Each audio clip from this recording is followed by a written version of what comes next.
Lyon Pôle Bourse, faire grandir les entreprises grâce à la cotation, animer le club des sociétés cotées et développer un écosystème boursier dynamique.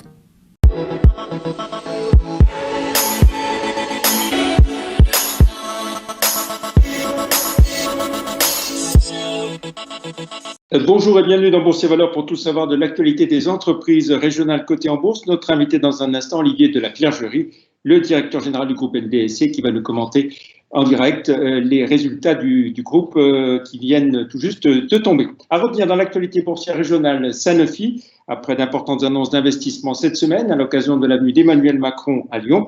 En bourse, l'action Sanofi affiche une légère progression de 3,1% depuis le 1er janvier. En un an, la hausse se monte à près de 20% et à 7% en 5 ans. Notre invité, je vous le disais en commençant cette émission aujourd'hui, c'est Olivier de la Clergerie, le directeur général du groupe LDLC. Bonjour. Bonjour. Et merci d'être avec nous. Alors, une belle progression de vos résultats qui viennent de tomber sur l'exercice 2019-2020 qui se terminait le 31 mars.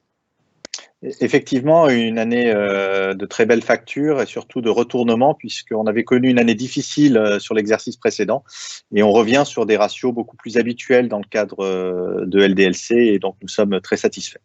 Voilà, avec un résultat net des sociétés intégrées de 8 300 000 euros. L'an dernier, c'était pratiquement 5 millions d'euros de pertes, hein, c'est ça?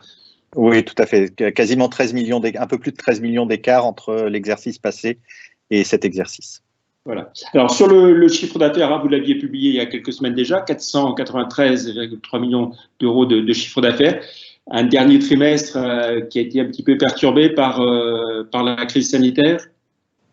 Oui, alors un trimestre qui avait été légèrement perturbé par la crise sanitaire, essentiellement parce que le confinement avait amené de légères perturbations d'organisation, on va dire, notamment sur la logistique et le transport.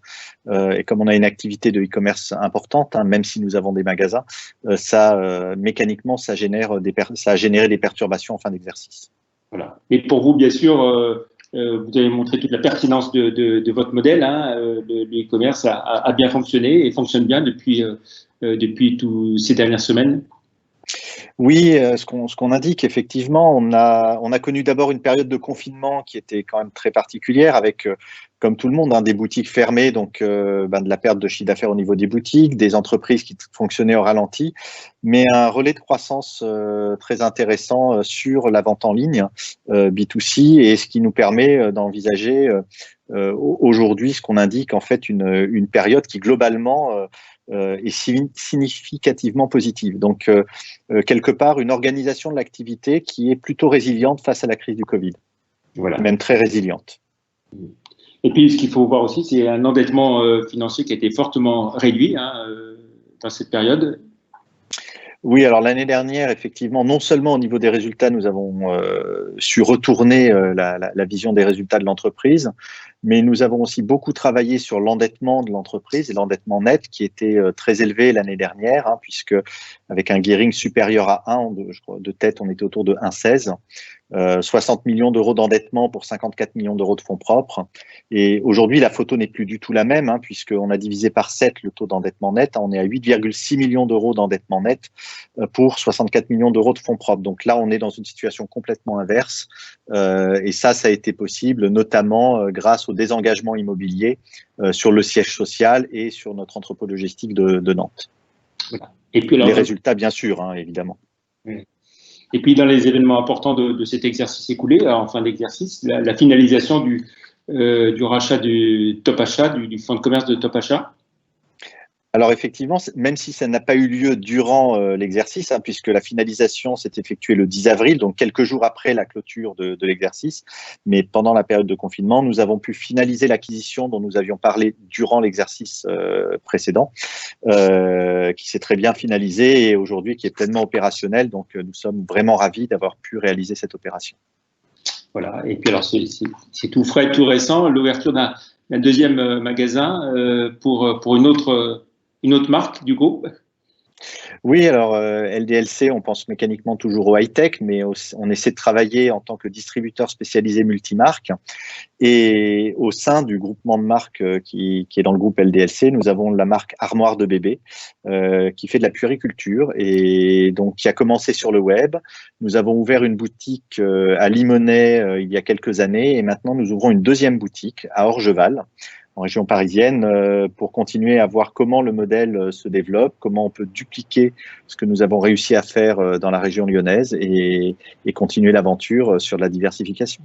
Voilà. Alors d'un mot, puisqu'on évoque les points de vente, hein, en dehors du e-commerce, les magasins, les boutiques, vous en êtes à combien aujourd'hui sur l'ensemble du groupe et le plan d'ouverture n'est pas terminé, je crois. Alors, sur la marque ldlc.com, nous avons, au 31 mars, nous avions 51 boutiques. Nous sommes à 52 puisque nous venons d'ouvrir Nîmes.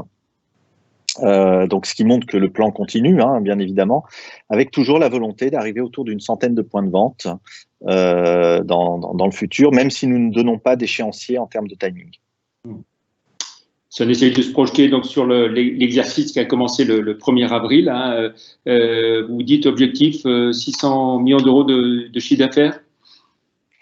Alors, objectif plus de 600 millions d'euros de chiffre d'affaires, oui, ça montre que nous attendons à la fois, bien évidemment, de la croissance grâce à l'acquisition qui a été faite, hein, de la croissance externe, mais pas que. Nous pensons aussi avoir de la croissance organique. Et c'est intéressant puisque l'exercice passé ne s'est pas passé avec de la croissance organique, hein, donc ça montre aussi le retournement que nous attendons sur cet exercice. Et voilà, c'est un signal fort de bonne santé de l'entreprise, de bonne vision du marché, malgré le contexte actuel, et c'est quelque chose de positif sur l'activité. Nous donnons aussi des guidance au niveau du résultat, hein, puisque nous pensons aller vers un EBE à 33 millions d'euros, 15,7 pour cet exercice, donc plus d'un doublement de l'EBE. Là aussi, c'est quelque chose de fort, où on voit que le modèle économique de l'entreprise a été vraiment bien travaillé. Pour cela, nous avons l'année passée fermé nos boutiques espagnoles, hein, qui représentaient un coût d'environ 2 millions par an. La croissance externe va venir contribuer aussi. Le modèle économique vertueux, lorsqu'il y a de la croissance, va venir contribuer. Donc une année qui est plutôt très positive en termes d'attente et qui permettra de finir avec un endettement net négatif, donc plus d'endettement au niveau du groupe. Très bien. De belles perspectives. On va rappeler l'ensemble du groupe LDLC. C'est un effectif de combien de personnes et au total, c'est combien de marques? Le groupe, c'est aujourd'hui un effectif de près de 1000 personnes sous une quinzaine d'enseignes, en fait. Voilà. Donc, il y a beaucoup de marques, en fait, beaucoup d'enseignes au sein du groupe, de l'univers du groupe LDLC. Très bien. Et puis, toujours des projets dans le sport et le e-sport également? Effectivement, nous continuons de travailler beaucoup dans le développement sportif et le e-sport avec notre filiale et notre marque LDLC Event, qui a signé en début d'année un partenariat avec l'OL et la team LDLC OL. Donc, et qui a gagné récemment un titre de champion d'Europe sur le jeu League of Legends. Donc voilà, donc oui, l'actualité est toujours forte partout, dans tous les domaines autour du high-tech. Très bien, parfait. Pour finir, on va jeter un œil à votre parcours en bourse et le découvrir en même temps que je parle. En termes de dividendes, qu'est-ce que vous avez prévu pour cette année? Alors cette année, nous ne verserons pas de dividendes. En tout cas, nous n'avons pas proposé de versement de dividendes. Pour autant, l'entreprise a l'habitude de verser des dividendes lorsque les choses se passent bien, et nous avions arrêté le versement de dividendes pour permettre le financement d'autres projets. Donc, dans la nature de l'entreprise, il est probable que nous retournions dans les années futures sur du versement de dividendes. En tout cas, il n'y a rien d'impossible, mais ce n'est pas pour cette année encore. Très bien. Merci beaucoup Olivier de la Clergerie d'avoir été notre invité aujourd'hui. Plus d'informations concernant le groupe LDLC sur les sites live.euronext.com et zonebourse.com. Très belle fin de semaine. Et puis je vous laisse découvrir le dernier numéro de Lyon Décideur, magazine papier mensuel, où vous êtes en une, on le découvre, hein, avec tout un dossier consacré au secret des duos qui cartonnent. Et bien sûr, les frères de la Clergerie font partie de ces duos qui cartonnent. Merci beaucoup d'avoir été notre invité aujourd'hui. Au revoir Olivier de la Clergerie et très bon week-end. Merci. Merci beaucoup. Au revoir.